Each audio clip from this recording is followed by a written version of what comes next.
Actually, the leap of faith, to give it the memorable name that Soren Kierkegaard bestowed upon it, is an imposture. As he himself pointed out, it is not a leap that can be made once and for all. It is a leap that has to go on and on being performed in spite of mounting evidence to the contrary. This effort is actually too much for the human mind and leads to delusions and manias. Religion understands perfectly well that the leap is subject to sharply diminishing returns, which is why it often doesn't in fact rely on faith at all, but instead corrupts faith and insults reason.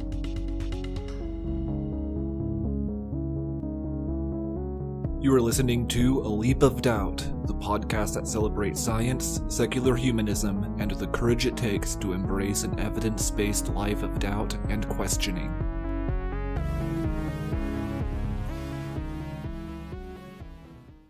This is A Leap of Doubt. I'm your host, Nathan Dickey, and you're listening to episode number 9 right now, wherever and whenever you are, whoever you may be. For this episode, we are jumping back into a topic we covered back in episode number 5, in which I interviewed an ex-Mormon, now atheist feminist named Amy.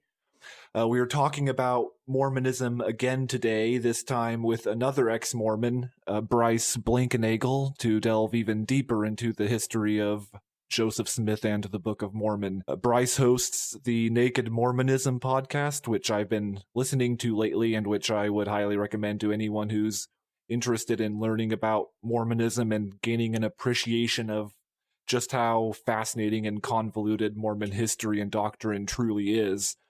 Mormonism is a veritable tragic comedy of nearly Shakespearean proportions. Would you say that's a fair assessment?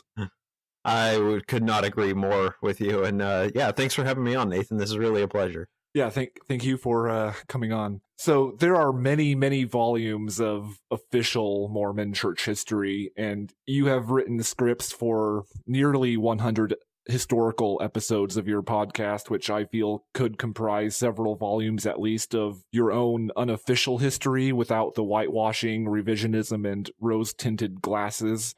And you're still not even close to running out of material to cover, I hear.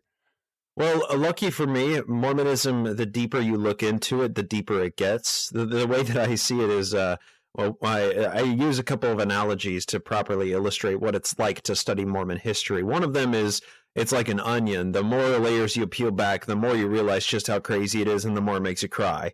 Another one is Mormon history is kind of like a pond that is, it may be fairly small, not, doesn't encompass that many people, but when you dive into this pond, you actually realize that it's a bottomless well of fun and interesting and fascinating information. So I recently dove down the rabbit hole of what is Mormon history about 5 years ago, and here I am, having started the podcast that I break down the serial history of Mormonism, because I couldn't find that resource anywhere, and it was just something that I wanted to have available to myself and to people who would be interested in Mormon history, and that was kind of the inciting incident that caused me to make the Naked Mormonism podcast. So, I mean, people frequently trot out these tropes about Mormon history that are kind of publicly known in the public parlance. For example, South Park did the episode about Joseph Smith using his rock in his hat to translate the plates. The dum dum dum dum dum. Yes, that is indeed. And I'll have you know, that was watching that episode was kind of one of the first things that I had to put up on my shelf that it made it crack a little bit, because it really tells an unabashed version of Mormon history that you don't really learn in church. So what isn't typically known about that story is that stone that Joseph was using was actually a stone that was stolen from a neighbor of his, the Chases, and they found it while they were digging a well, or possibly treasure digging. The historical record is a bit ambiguous between those terms. And this stone was found when Joseph borrowed their sister's seer stone. She had a bright green, like an emerald stone that she was using as a seer stone.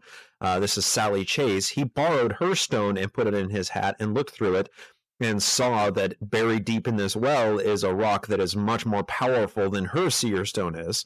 So they ended up unearthing this little chocolate brown striped stone that you may have seen pictures of, Nathan. And Joseph eventually ended up having to basically steal that stone from the Chases. So, I mean, the thing is like, there are so many layers to everything within Mormonism that even escape kind of the, public popular culture knowledge of Mormon history. And it's just endlessly fascinating. The more you look, the more you find. Maybe we should go into a little bit of your background as an ex-Mormon, and your kind of transition story isn't quite as dramatic as some others I've heard, but it's... No, I was very lucky.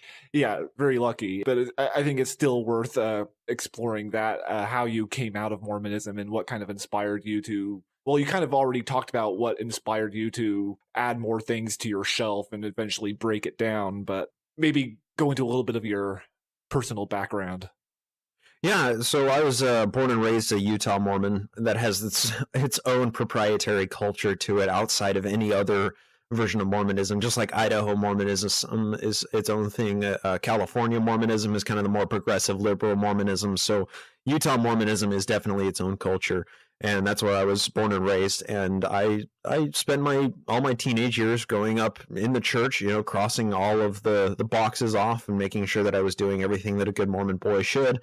And eventually, as I was progressing later into my teenagehood, I just didn't like going to church, really. And I luckily had an older sibling who decided to transition out of the church a couple years before I did. So she had a lot of the hard discussions with family members that I never had to have because she kind of blazed that trail for me. I'm very thankful to her that she was able to do such a great job in doing that because it made it so my faith transition was much easier. So as I, became 16, 17 years old, I just decided that I was done attending church. I didn't want it in my life anymore. I wasn't getting anything out of church that I felt like I was getting as a younger teenager. And then I just stopped attending. And it was a few years where I just didn't care. I couldn't be bothered with the church. It was something that I felt, maybe eventually I'll go back. Maybe I'll eventually have a spiritual experience, the burning in my bosom that will lead me back to the church. But, it was something I wasn't really bothered with. Mm-hmm. Fast forward a couple of years and I moved out to Colorado and I began having various conversations with a friend of mine who's Christian about the finer points of Mormon doctrine. And he introduced me to the subject of Mormon history. And he handed me a book and told me to watch a documentary series. And he said, you consume some of this and then we'll really talk about Mormon history. And I said, okay, that sounds good. And that kind of began my jump down the Mormon history rabbit hole.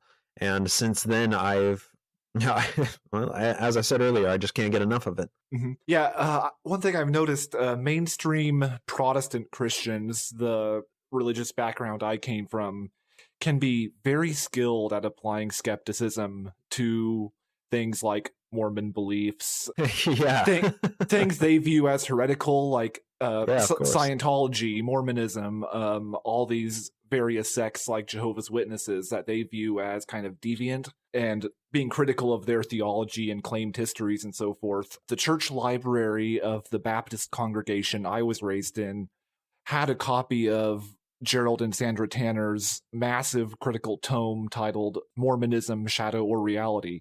And as you know, the Tanners have done extremely extensive historical work of their own, kind of. Yeah, I've had a number of conversations with Sandra Tanner at Sunstone. Unfortunately, Gerald passed away prior to my interest in Mormon history, but Sandra, I can attest personally that she's a wonderful human being, and her presentations that she's given at Sunstone have been mind-boggling, to say the least.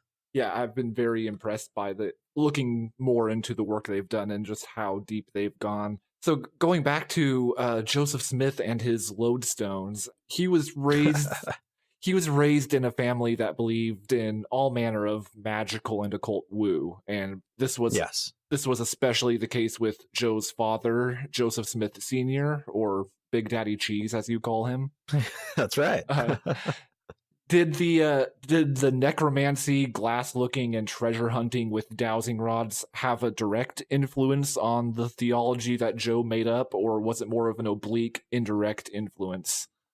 Well, something that is interesting is throughout the Book of Mormon itself, you can tease out these little instances where it sounds very occult. And when I'm saying occult, I'm using an old etymological definition of occult. And that just basically means something that's hidden, the subterfuge behind the facade, basically. And that is essentially what they were practicing, was the occult magic. Now, to give listeners a little bit of perspective on who Joseph Smith Sr., or as you lovingly refer to him as Big Daddy Cheese, one thing that one aspect of his life that he was affiliated with a number of these various magic cults, basically. One of which was the Fraternity of Rodsmen, which was a cropping up of these rodsmen that were using divining rods to search for buried treasure and whatnot, and it ended up culminating in what was known as the Wood Scrape, because they were led by a guy named Nathaniel Wood, and they were essentially squashed out by the local militia. It was really kind of a fascinating entire history underlying that. Well, one of his possible cohorts in this wood scrape was Oliver Cowdery's father. And as we know from later Mormon history, Joseph Smith and Oliver Cowdery were the primary translators and authors of the Book of Mormon. And Oliver Cowdery was a prominent figure in the church until 1838 when he was excommunicated because of his views on Joseph Smith's sexual affair with Fanny Alger. So, Big Daddy Cheese was practicing this magic. He was using these divining rods. There's another story that exists, and I've seen this cited by multiple very trusted Mormon historians, so I tend to take it with a fair amount of weight. But there's a story of Joseph Smith Sr. going to a turkey shoot sometime probably in the early 1800s.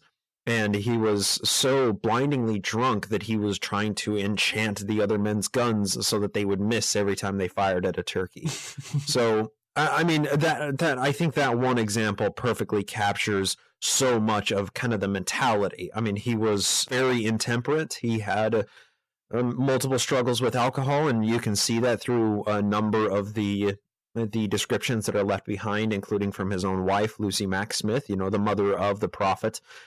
And he was magically minded. He tried to enchant these guns. He would, spend a lot of time trying to enchant buried treasure in a way that would cause the guardian spirits to give up their treasure, which often included sticking witch hazel sticks in the ground at various intervals and in these magic sigils, and casting spells on them and digging at night when the spirits were most active. And the one takeaway I've understood from my studies of Mormonism and the Smith family prior to Mormonism is it's just a completely different world. We can't really empathize with what it was like to live in that day and time. The period in American history when there was massive and numerous religious revivals all vying for prominence and attention, and kind of this frontier religiosity that was no holds barred and experimental, and everybody kind of trying out different things, seeing what works for them. This is where we get the term burned over district, which was where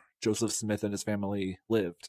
Yeah, so the burned over district actually stands out as one location where the religious revivals had a greater impact than, beyond anywhere else really in America. And one thing that is worth noting is religion was a central focus for so many people in the 19th century. And, granted, it varied by demographic, and there were certain people, certain populations, certain geographies that were more and less religious. I mean, it was obviously on this wide gradient. The rise of kind of deism, or, kind of this amorphous, initial creator kind of God, as opposed to the Christian God, were kind of cropping up in small subsects as, kind of a product of the philosophers and the founding fathers and whatnot. However, there exists in multiple places these small pockets where religiosity was just through the roof, where, religious revivals were being held every weekend in public squares, and people were coming to God in these massive altar calls. And it's just kind of a different world than what we would expect today. And we have to understand that for a lot of people, religious revivals were their entertainment. I mean, you could have a subscription to a newspaper for a few shillings a month or something, but that wasn't always most families that could afford a subscription to a newspaper or even books. There wasn't radio and television. There wasn't internet. There wasn't any of the niceties that we have to squander our time on today. They didn't have any of that. So we have so many more instances where people that are, agriculturally minded or, working factories that have free time that has not necessarily been the case for thousands of years prior to that of human existence. Mm-hmm. They have free time to do something, and they have to occupy their minds with that free time. And one of the ways to occupy that is by going to these major religious revivals. Add into these revivals, you have community, right? I mean, you have the sense of community. One of the most drawing features of religion in general, you have hundreds of people gathering together in a field from, some nearby towns, and you have them talking to their neighbors where otherwise they may not have had an opportunity to do that or get to know the people around them. You have people who are talking business and making, business connections at these revivals. I mean, these revivals and what they caused, the sense of community that they created, there wasn't any other avenue or outlet for that to be done. And people occupied a lot of their time traveling, possibly a few days walk or a few days horse ride to get to these revivals, because these were the big community events. They were the concerts of their day. Mm-hmm. And that's something that we can't lose sight of, is just how impactful it was on the community to have these religious revivals. And the Burned Over District in particular was chosen out, or it was singled out as an area where all of the religious fuel had been burned out. All of the souls had been converted and, burned to a firebrand version of Christianity, and there was no fuel left to consume in the area. So that's why it was essentially termed with the Burned Over District in, I believe it was the 1840s, the term was coined. And yeah, I mean, it's just a whole different mentality. Mm-hmm. Yeah, so enter Joseph Smith, who kind of followed in his father's footsteps of treasure hunting and money digging on people's properties, and he was indicted and tried at the age of 21 in 1826 for being, quote, a disorderly person and an imposter. Correct. And so he was invariably unsuccessful at his money digging ventures, but then he discovered... that depends on your metrics for success. We can talk a little bit about that if you like, but yes, he was indicted in 1826, and there are historians who would put the number, by the time he died in 1844, they would put the number of times that he was arrested or appeared in court or indicted at around 42 to 44 times. Oh, wow. So I mean, that doesn't necessarily strike the tones of what we would expect to see from an honest and pious prophet type of person. Mm-hmm. Now, the Book of Mormon was his new motherlode of success. The first time he was ever truly successful at convincing people he was skilled in magical arts. So the Book of Mormon, the full title, an account written by the hand of Mormon upon plates taken from the plates of Nephi. Should we break this down piece by piece? The Hand of Mormon. This was Mormon, as I understand it, is a shortened version of Moroni, or do I have that wrong? So Mormon, it was the son of Moroni, actually. Okay. I'm sorry, the father of Moroni. I may be mixing these up. I apologize. But essentially what happened is the Book of Mormon is an abridgment of multiple records by multiple hands written over a span of about 1,000 years. And then there's this one standalone book known as the Book of Ether that is just kind of thrown into the end of the Book of Mormon that accounts the people known as the Jaredites. And I believe your ex-Mormon interviewee back on episode 5 talked to you about the submarines. Yes, that traveled over. I was going to ask about the submarines. Yeah, so those are submarines from 2500 BC, apparently. So, that's kind of the set and setting of the Book of Mormon itself. But essentially, Mormon was the prophet who took all of these records from the 5 sets of plates. You have the large plates, the small plates, the brass plates, the plates of the Jaredites, and the gold plates. The gold plates are the 5th actual set of records here. So he took all of those plates together and then put them into the gold plates, and that was the abridged record of everything, which does allow for some loopholes in apologetics, explaining, well, they were all written by different prophets, but they were all abridged by the same prophet. He may have used different verbiage, different wording that made it sound like it's all in a same hand, that it was written by one person, but it was actually written by these different and distinct people. So, I mean, it creates a lot of these loopholes because, unfortunately, we don't exactly have the plates today that we can look at and try and examine with a scientific or skeptical mind. We just have to go off of the information that's included in your printed Book of Mormon. And yeah, I mean, written by the hand of Nephi, taken from the plates of Mormon, that's what it claims to be, and we can't really, I mean, we have to contend with that as we will. Mm-hmm. Yeah, so kind of the provenance of the Book of Mormon, the claimed provenance, there are two revelations that Joseph Smith claimed to have had, one at age 14 in the so-called Sacred Grove, and the other 3 years later when, according to him, the angel Moroni appeared to him in his room at night. And the earlier vision or revelation in the Sacred Grove was added on later. Yes. As I understand it. He said later in his life that he had this earlier revelation. What was the kind of motivation for kind of adding in, oh, by the way, this revelation I had at 17 wasn't the first time that angelic beings appeared to me? Yeah, it's kind of interesting to chart the progression of Joseph Smith's first vision accounts, because this is something you will hear missionaries talk about. You will hear, the chapel attending Mormons talk about, is the Joseph Smith story. This boy of 14 years old went out into the grove near his New York home in, Manchester, Palmyra area.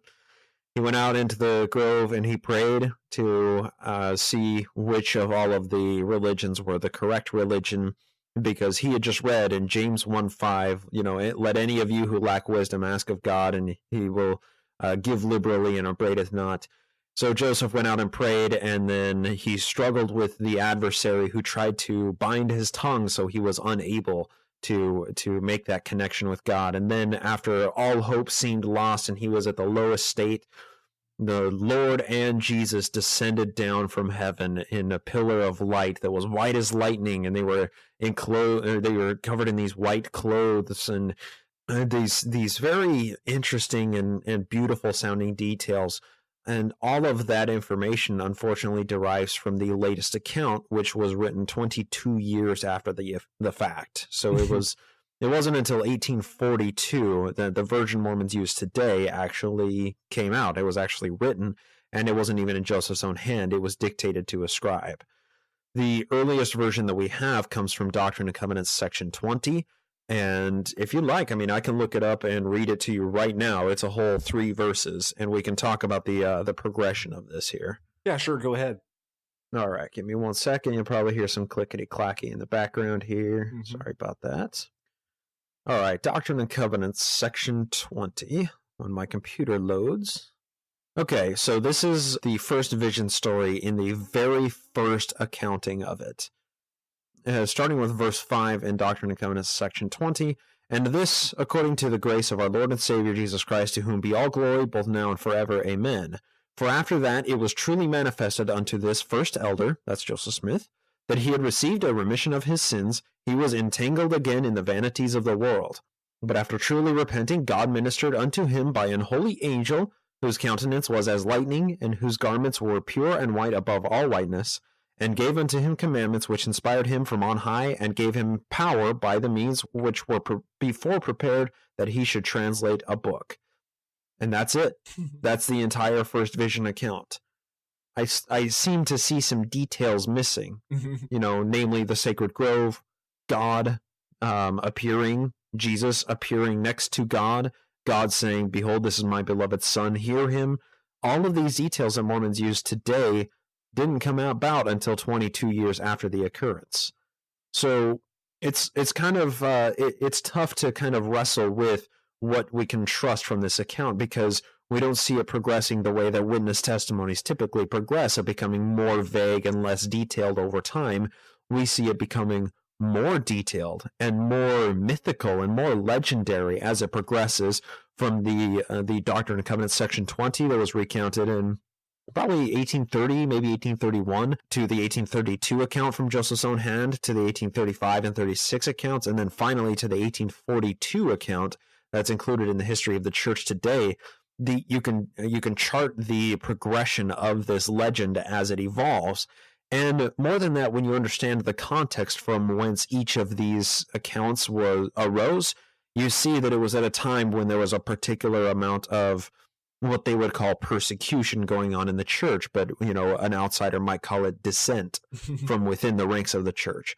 So when a problem would crop up, Joseph would just change his original story a little bit, make it sound a little bit more exciting, make it sound a bit more divine by adding in God and Jesus, or do something to amp up the story a little bit more, which just played into his charismatic mindset. It made it so he was the most charismatic guy around and that people would follow him. But kind of the problem with a charismatic leader is it's not a very sustainable model. Mm-hmm. As soon as the next more charismatic person comes along, you begin to lose all those people that want to just follow charisma. Yeah, so Joseph Smith's imagination was extremely vivid, even though he kind of, maybe not so original, but vivid and strange nonetheless in the way he was able to cobble together different elements from different things he was aware of at the time. And yeah, it seems to be the case. And kind of synthesize them into his own thing. Was that novelty?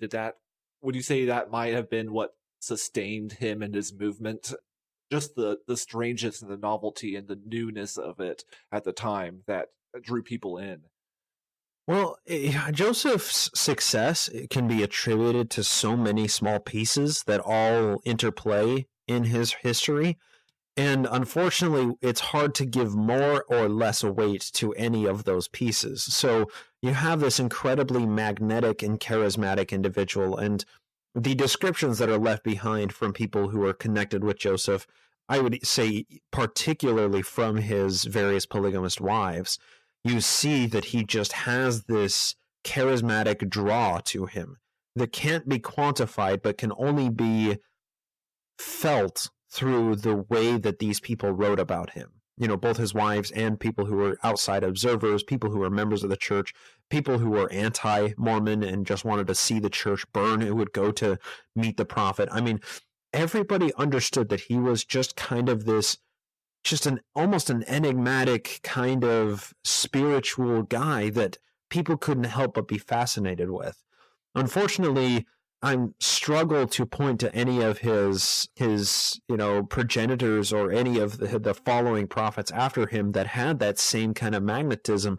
But it was lucky for Joseph that he had it, because without that personal appeal, I don't think Mormonism would have survived. Mm-hmm. But that was only one tiny piece of the puzzle, right? That was only one variable that played into what made Joseph Smith what he was. He also was extremely personable.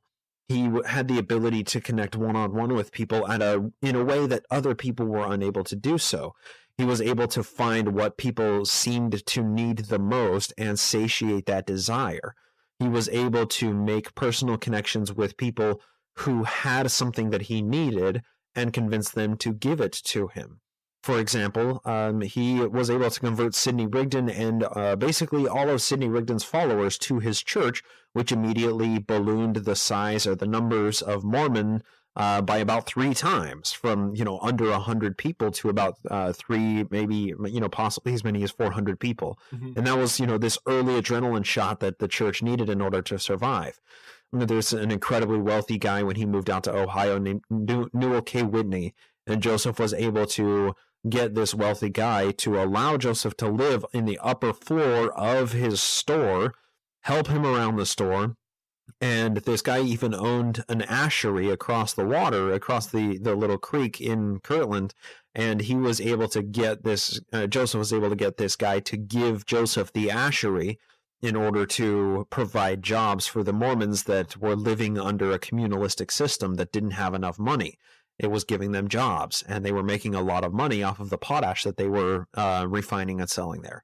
So he had this ability to draw people in and convince people that they didn't need whatever it was that he wanted, and they would give it to him. So without that, he never would have gotten where he is. Without his ability to synthesize wildly different fields of belief in Christianity, whether it's beliefs in Kabbalah and his study of Hebrew language, whether it's old Christian beliefs, whether it's the arguments of the Baptists that were having against Methodists in the early 19th century that we see trotted out in the Book of Mormon, whether it was his own revision of the Bible, the Joseph Smith translation of the Bible.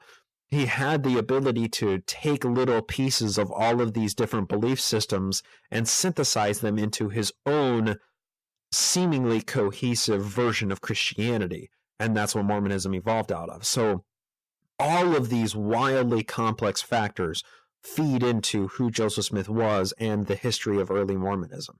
Mm-hmm. And he had a very keen eye for the kinds of questions that were of public interest at the time, because I know that at that time in the early 19th century, before Champollion kind of decoded the Rosetta Stone, everybody was talking about Egyptian hieroglyphs and what they mean and how to decipher them. And another big question on everybody's mind, at least among historians and academics, was the origins of the Hebrews. And there were theories and hypotheses floating around, as I understand it, about possibly the Indians having a Hebraic origin. And this was put forth in Ethan Smith's 1825 book, A View of the Hebrews. Did Joe borrow his thesis about the Hebraic origins of the Indians from this book? That's one idea I've seen thrown around. Yeah, so the View of the Hebrews is really interesting, and the reason why so many Mormon historians like to hang their hat on the View of the Hebrews plagiarism theory is because View of the Hebrews shares so many similarities with the Book of Mormon. Not only does it share the explanation of the origin of the Native Americans being descended from Israelites, but it also includes massive chunks of Isaiah, copy and pasted straight into the pages, which the Book of Mormon does as well. It shares a number of these pieces that exhibit what seems to be the Book of Mormon's central thesis, including basically a white savior god descending to the Native Americans. The View of the Hebrews talked about Quetzalcoatl, whereas, for the Book of Mormon, it was Jesus, because, Christianity, right? Mm-hmm. So there's a lot of people that kind of hang their hat on View of the Hebrews and say, well, if there is a single book that Joseph Smith plagiarized or he used as his foundation, it is this book. I don't have a problem with that. I think it's extremely likely that he consumed View of the Hebrews. And at a later time in a sermon in, I believe it was 1843, he even quoted directly from View of the Hebrews. So he was aware of the existence of the book. Add into that Oliver Cowdery, who was the primary scribe for the Book of Mormon. When he and Joseph teamed up together in spring of 1829, that's when the Book of Mormon was written in the 3-month period of time. And that's more than 550 pages of book being written in 3 months' time.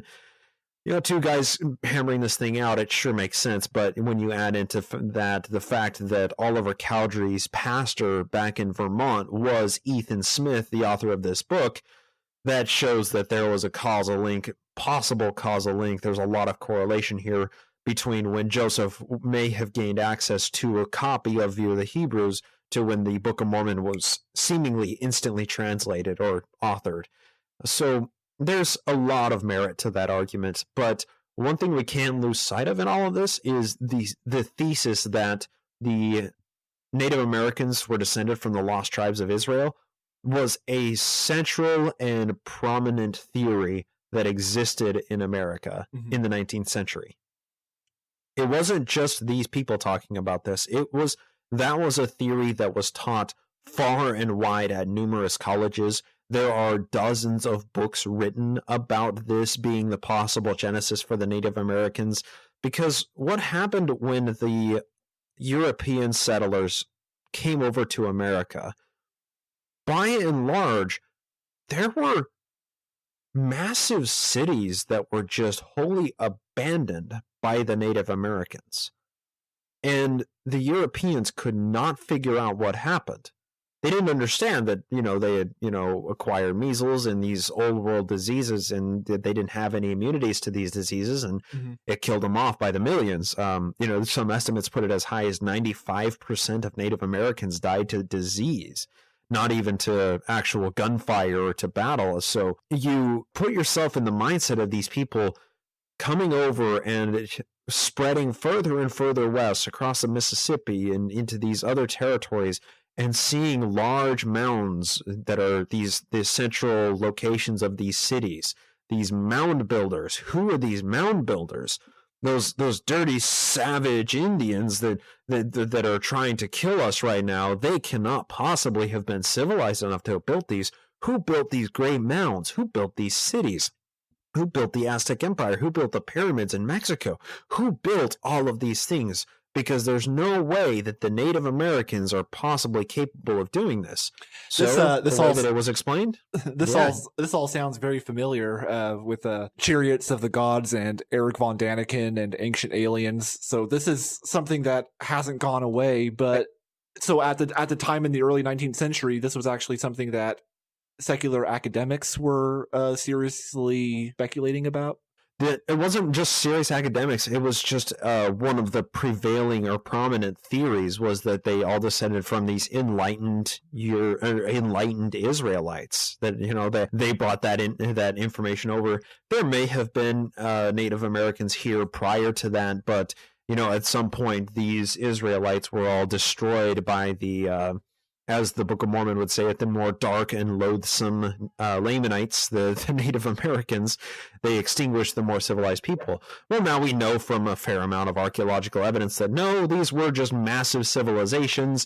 These people were incredibly sophisticated. They had domesticated crops long before we did. They didn't have beasts of burden, but they did essentially have somewhat sort of domesticated animals that they were farming for meat. I mean, it's really impressive to see how sophisticated the Native Americans were. And they had an entire commodity system based off of cacao beans. I mean, they were so sophisticated, and unfortunately, it was just a deeply rooted racism that caused them to never think maybe the Native Americans did it themselves. The people had to think, the academics, the archaeologists of that day had to say, no, it must have been some enlightened white race, because I mean, there's no other way to explain it, right? We've never seen such a savage people have so much civilization. And it's kind of sad to see, isn't it? Oh, yeah. The built-in racism is really frustrating. And it's a prevailing theory that was taught at most colleges and believed by, thousands of scholars and thousands of academics at the time. So there's not really a way that we can put our minds back into that kind of mindset. And this racism that was kind of inherent in the culture and carried over into Joseph Smith's work was really reflected in the Book of Abraham, which is part of the Pearl of Great Price, and which is probably the most bizarre aspect of Mormonism I've come across. It deals with Mormon cosmology, which I think we should get into a little bit here. So when I talked to the Mormon missionaries who visited my place, they were very reluctant to talk about Mormon cosmology. Is this something that most Mormons are reluctant to talk about to outsiders because of just how strange and bizarre it sounds when you repeat it back to them? Well, the kind of the thing about Mormonism is, well, let me establish my argument here a little bit. One point that Mormonism fights against vociferously is priestcrafting. Priestcrafting was a term that was common throughout Joseph Smith's time, and it's something that has been appropriated to mean paid clergy. It has been understood through modern lens that when somebody is a priestcraft, that means that they are a priest as their craft. They are paid to be a member of the clergy. And Mormonism champions itself as saying we have nothing but lay clergy, which unfortunately isn't true. Everybody that's at the general authority level, Quorum of the 70s, Quorum of the 12, they do take what they consider a modest living stipend, which is well above the average income. So this term priestcrafting was a term that was used in Joseph Smith's day as somebody who creates doctrine, who hides that doctrine behind a paywall. So basically, you have to join their religion in order to understand what their priesthood or understand what their doctrines are, which force people to convert to religions all the time in order to gain access to that next level, right? I mean, people in Scientology, they buy into these degrees basically, and eventually you get up to like, degree 64 or whatever it is when you get to learn about Xenu and these deeper priestcraft topics that only the people who buy in are able to get. So Mormonism is the same way when it comes to their deep doctrine. They don't necessarily talk about the deep doctrine with people who are outsiders, because you have to be a member in order to understand that information in context.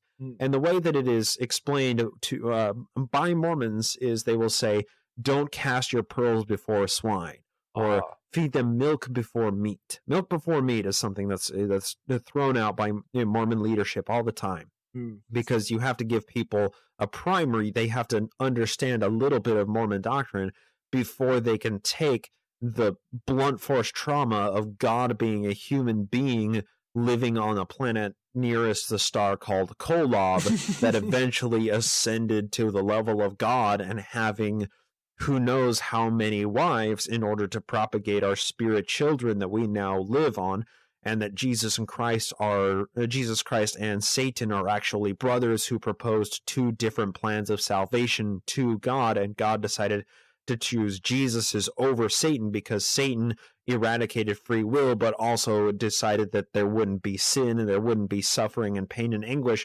But Jesus wanted free will, so now we have children that get cancer. So thank you for that, Jesus. So, I mean, the thing, like, you have to understand a little bit of Mormon doctrine in order to get into the deeper minutia of it, especially when it comes to Mormon cosmology and how God was at once a man. You have to understand a little bit of Mormonism to contextualize that information. Otherwise, it just sounds so batshit nutty, right? I mean, you were never Mormon. You didn't ever, attend church and hear lessons about this stuff. And you hear the assertions in the book, the Pearl of Great Price, and talking about Kolob, and knowing that the Pearl of Great Price was supposedly translated from ancient Egyptian papyri, which Joseph Smith bought off of a guy. It's crazy to you, right? It's just way the fuck out there. It doesn't make any sense. It's like, how can anybody believe this? But when you have had your helping of milk, or when you aren't swine, that doesn't seem quite so crazy. That's interesting.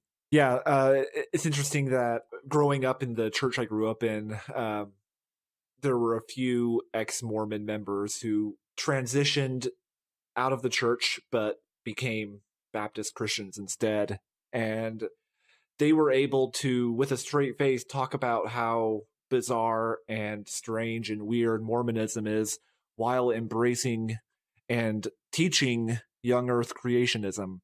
It's a really weird disconnect that actually kind of started making me think a little bit. Good. When my friends were like kind of the children of the children in the family that came out of Mormonism, who grew up in Protestant Christianity and weren't ever exposed to the Mormonism that their parents were in before they transitioned out. Right. They would say things like, "Oh, I've heard the Book of Mormon is great fan fiction," or they would make fun of it by saying, I've heard it's great fiction. I've heard it's really weird fantasy. And while fully embracing being a Bible literalist. Exactly. Yeah.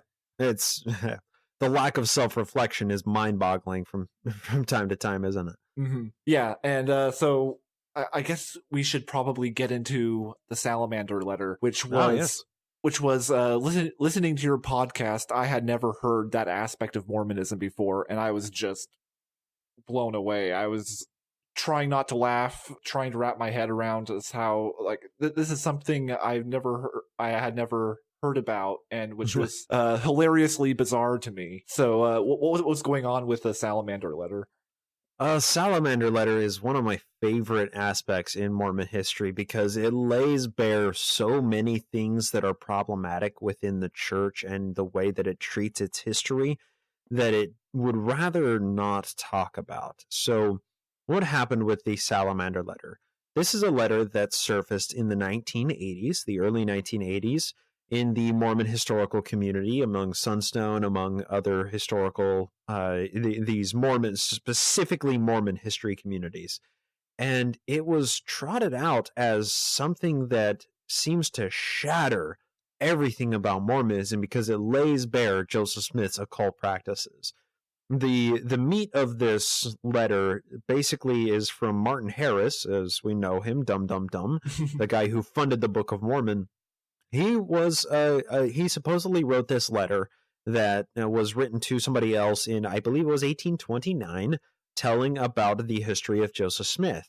At one point, the letter says that when Joseph Smith tried to extract the plates from the stone box that they were buried in 1400 years prior, that the spirit was in the appearance of a white salamander, and it struck him and threw him multiple rods from the from the plates, from this underground stone box that they were entombed in. And it's really interesting the way that this letter was dealt with. When it surfaced, the Mormon historical community tried to understand this letter in context. And the way that Mormon apologists were able to write it off was the way that salamander was interpreted was synonymous with angel in the 19th century. and because it was a white salamander, that means that it was appearing in a pillar of fire, which perfectly matches the description of the angel Moroni when he appeared to Joseph Smith. So the white salamander is actually the angel Moroni. And the mental gymnastics that were done around this letter and the articles that were published and the way that this was dealt with and everything surrounding it just showed how much the church was able to take something from their history that was incredibly controversial, that any outside observer would say, wow, that clearly shows this religion is bullshit. They were able to take that and mentally pretzel their way around it to wrap it into a faith-building experience, and just one more testament, one more first-hand account, basically, of how Joseph Smith was indeed a prophet and was administered to by angels. But the original document, what the writer was trying to convey was that it was a frog, basically, right? Yeah. So the story of the angel being a toad that's actually legitimate. However, the fact of it being a white salamander, that was a major, profound issue. And we come to find out a couple of years after it surfaced that the salamander letter was a fraud. It was manufactured by a person who was a rare Mormon document and a rare book dealer named Mark Hoffman. And Mark Hoffman had this meteoric rise in the Mormon historical community because he was able to find documents that seemed lost to history, and he was able to provide documentation to show that they were indeed authentic. After a while, after about 5 years of wheeling and dealing in this community and coming up with these amazing finds that the historical community has been looking for, more than 130 years at that time, he was finding these crazy things. People started to pick up that something's not quite right here. Something doesn't quite add up. It seems like we're looking for something, and then he happens to surface with the exact thing we're looking for. Add into that, he was making deals on documents that he hadn't located yet. And telling people, I happen to know where the McClellan collection is. I happen to know where we can find this transcript. I know where there is this letter written from this person to this person at this time. And not ever surfacing with those, but taking people's money in order to acquire them.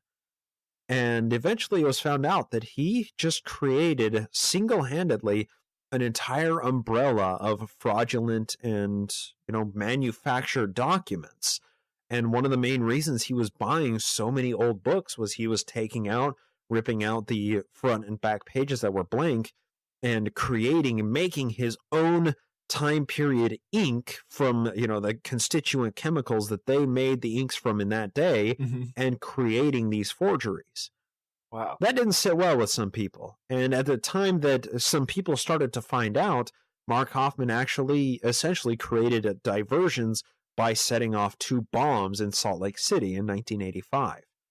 And unfortunately, 2 people perished as the effect of these bombs that he created. And Mark Hoffman was, unfortunately for everybody, he was pulling a bomb out of his car to go set it somewhere else, somebody else that he had that was his target. And the bomb unfortunately triggered in his hand while he was in his car. And it nearly killed him, but he survived, and now he remains to this day locked up he was in the maximum security prison in Draper. He was recently transferred to a minimum security prison. But it was an extremely high-profile case. At the time, he had wheeled and dealed over $900,000 worth of documents and books to and from the LDS Church. He had the LDS Church bidding against the RLDS Church, which is, the division line comes between who they consider the rightful prophet after Joseph Smith's death. He had the 2 competing churches bidding against each other for documents that he was creating in his basement. And the whole house of cards kind of toppled down in the late 1980s. And this salamander letter still survives as one of his most prominent forgeries that caused the church to come to grips with much of its history that surrounds the salamander letter. But one thing we really can't lose sight of when it comes to Mark Hoffman, he wasn't just manufacturing something out of thin air when he would create his forgeries. He was creating his forgeries based on documents that were known to exist or documents that were theorized to have existed at some point.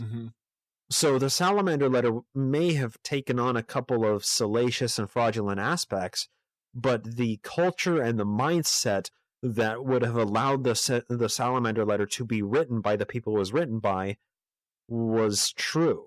It existed. So the salamander letter didn't come out of a vacuum.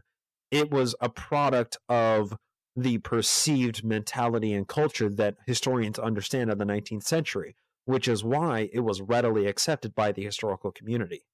Right. It's not a stretch to imagine that historical figures like Joseph Smith Sr. or Martin Harris would readily believe a tale about a spirit frog defending sacred magical plates. Yeah, and it sounds like Mark Hoffman is almost a man after Joseph Smith's own heart with the kind of trickery and subterfuge he used to pull the wool over people's eyes. This was essentially the transcribing process where he wouldn't allow people to look inside his hat to see the plates that he allegedly had inside under this veil that he was looking inside of. And I know the South Park episode brilliantly brought this to light about, was it Martin Harris's wife who stole the original manuscript and forced Joseph to have to rewrite it? That's how it's understood by the consensus of historians, but that's based on just a couple of firsthand witness accounts, which you have to take those always with a grain of salt and give them the proper weight in the study of history. So, yeah, that seems to be the prevailing theory. And Joseph Smith was taken in himself. This is something that I was really interested to hear about, the Kinderhook plate sting, where people actually fooled Joseph Smith and kind of called his bluff with the trickery he was using. Do you know much about this aspect of Mormonism? So I only have a very passing understanding of the Kinderhook plates, and let me explain myself why. This is a really fun story in Mormonism. So what happened, the Kinderhook plates were essentially plates that were manufactured by a couple of guys in their backyard, and they buried them and later went and told Joseph Smith, we think we found some plates, come with us and check these out. And Joseph Smith went with them, they unearthed the plates, and they saw, wow, these are amazing, and they had inscriptions on them that looked similar to whatever he claimed were on the Book of Mormon plates, the gold plates. And he said, these are indeed, I believe he called them possibly Hebrew. He may have said this is, Reformed Egyptian. This is the same language that I found on the gold plates. And he proceeded to try and translate these Kinderhook plates. It was actually a couple of years later that it was found out that the information went public, that it was all just a fraud, that it was used to create a situation where they could, do a little gotcha to Joseph Smith. And, it stands above and beyond many other things in Joseph Smith history as one of the greatest examples of him just being an outright fraud and claiming to have access to knowledge to which he truly never possibly could have had access. And there's another story that is similar to this, and this is the Greek Psalter story. So there was a Bible historian, or a Bible scholar, who traveled to Nauvoo in I think it was 1842, possibly 43, and he presented Joseph Smith with a Greek Psalter, which is a manuscript of one of the Gospels. And Joseph looked at this manuscript, and him having been just, grown up as an uneducated farm boy, he had no idea what it was. So the scholar asked him, "What do you make of the characters on this?"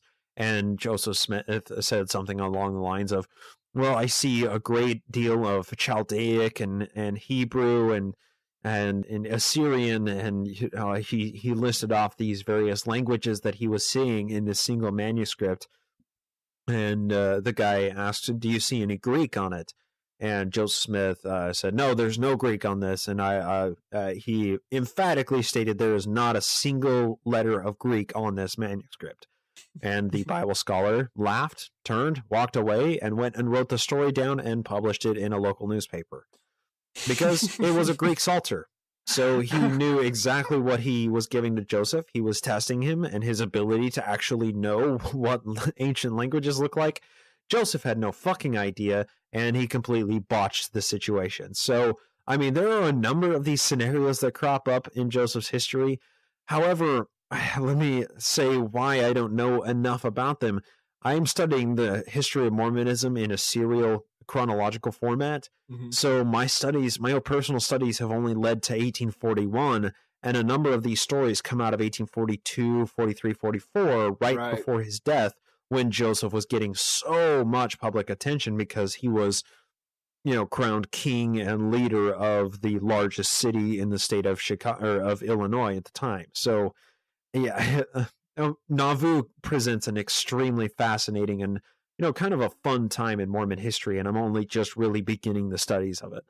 Okay, that makes sense. I guess kind of getting close to the end here, something I've been thinking about with Mormonism and kind of thinking about it in comparison to things like Scientology that we kind of touched on briefly before.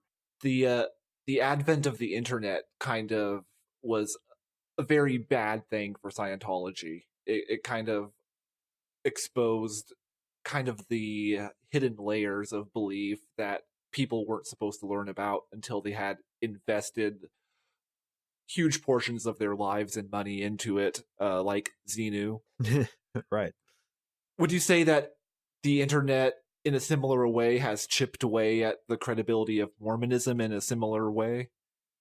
Yeah, I love seeing the impacts that the internet has had on Mormonism, and the way that the church has had to contend with the internet and its impact has been novel and exciting to witness the developments as they occur.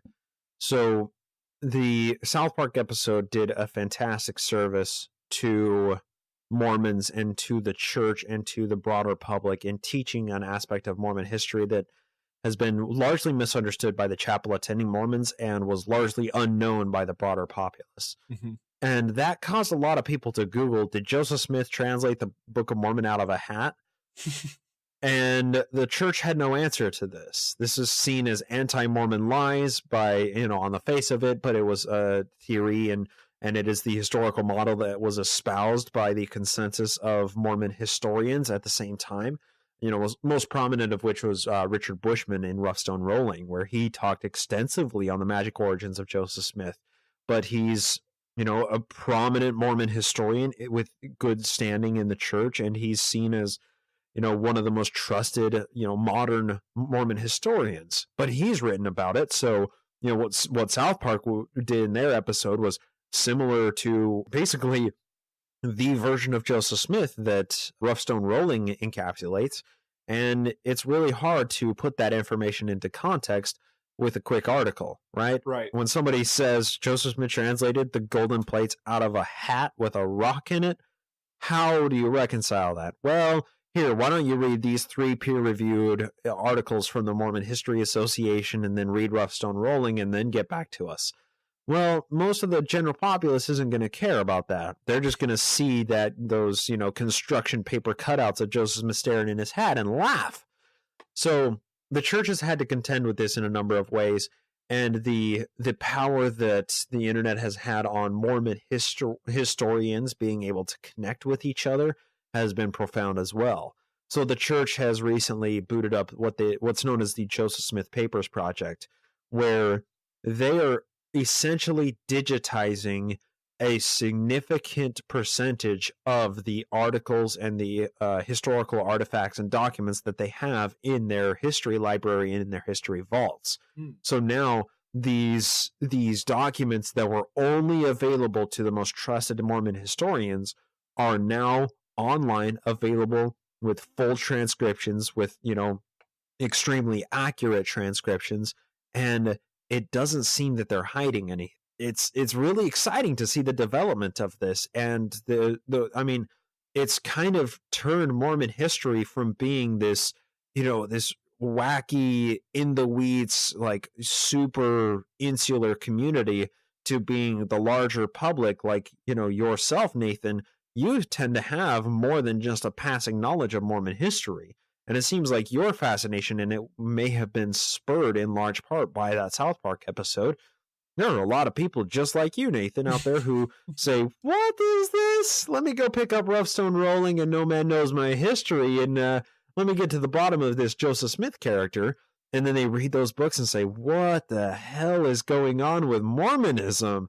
Tell me more about this. So, and the church has tried to contextualize the information that's on the internet, but unfortunately for the church, the information on the internet doesn't really care what your belief system is. Right. It's just information, and you can't control it. So they've tried to do the best that they possibly can in taking that with grace and rolling with the punches. But, well, I think we've seen, by and large, by the church's own self-reported statistics, they're kind of bleeding numbers. And if you believe the plethora of anecdotal information that pervades the ex-Mormon subreddit and a number of Mormon communities, they're closing down wards at record speed. They are not commissioning new temples to be built at anywhere near the pace they have been for the past decade and a half. They are showing signs that the church arm, or the religion arm of the corporation of the President of the Church of Jesus Christ of Latter-day Saints, may not be in such hopeful standings as it has been for the past, century. It's actually exciting to see how the church is morphing and evolving to deal with this hemorrhaging of its members. Mm-hmm. Definitely. Yeah, we'll be, I guess it's just a waiting game to see where they go in the future and how they're going to deal with LGBTQ issues, which is kind of becoming about as prominent today as the issue of racism was in the 1970s for the church. Yep. So it'll be interesting to see how they progress. So I guess on that note, where can people find you, and maybe plug your podcast and talk about what people can expect to find when they look you up? Yeah, so I'm over on Naked Mormonism, and that is the podcast, the Twitter, the Facebook, the nakedmormonism@gmail.com. That's all the ways you can get in touch with me and see the online presence. And I also co-host the My Book of Mormon podcast, where my co-host Marie and I are reading through the Mormon canon. And that's really a lot of fun. We're just getting into the Nauvoo years. And an average episode of my show begins with a segment on the historical timeline, because I'm in the process of constructing this historical timeline of Mormonism. So episode 1 begins with the birth of Joseph Smith, and episode 2 just progresses chronologically from there, and I try and stick to that timeline the best I can. Then halfway through the episode, it usually hits a break, and then that's when we go on to another segment, often involving an interview or just maybe a current headline that's going on within the church or the Mormon newsroom or something to that effect. And there's kind of a diversity of information there. A lot of people like just the history. A lot of people like just the interviews. So we kind of break up the episodes in a way that makes it so, hopefully the majority of people can get the majority of what they like every single episode. So, and with all that said, Nathan, this has really been fun. Thank you so much for having me on. Yeah, thank you so much for taking time out of your day to talk about this stuff. I really appreciate it. Anytime somebody is willing to have me on and ask me Mormon history questions, I am sorry to take so much of their day because I can't get enough of this stuff. Well, maybe in the future I'll have you on again to talk about more specific issues in the future sometime. Certainly, I look forward to it. All right, well, thank you for joining me, and that was our show. Likewise.